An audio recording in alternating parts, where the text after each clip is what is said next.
This is part 3 of how did your parents' relationship impact you. I was talking about my son in part 2. Um, and pretty much I was just saying that what went on with me and his father didn't impact him as far as he has a vision of his future. He didn't let that, regardless of what me and his father went through, turn him into a bully or mistreat others. And then you got some kids that what happens with what happens or didn't happen with their parents' marriage takes over their whole entire life. It impacts how they are with their friends. It impacts how they maintain their own relationships once they become an adult.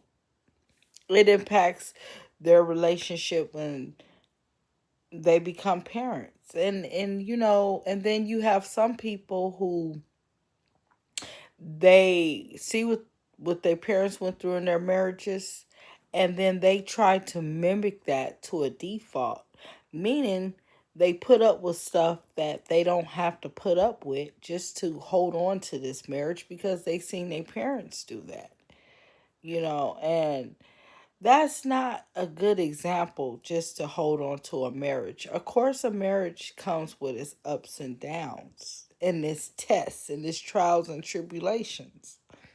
As a person who is not married and is a product of two parents that were not married, I even know that. But you have to have some boundaries. And even if you don't become married and you're just in the baby mama, baby daddy situation, you still have to have boundaries with that. Whether you're married or not, you have to have boundaries for your dignity. And you don't lose that just because you get into a relationship with somebody. Because the flip side of that is that you could be setting the wrong example for that little one who's looking and thinking that this is normal, that it's okay.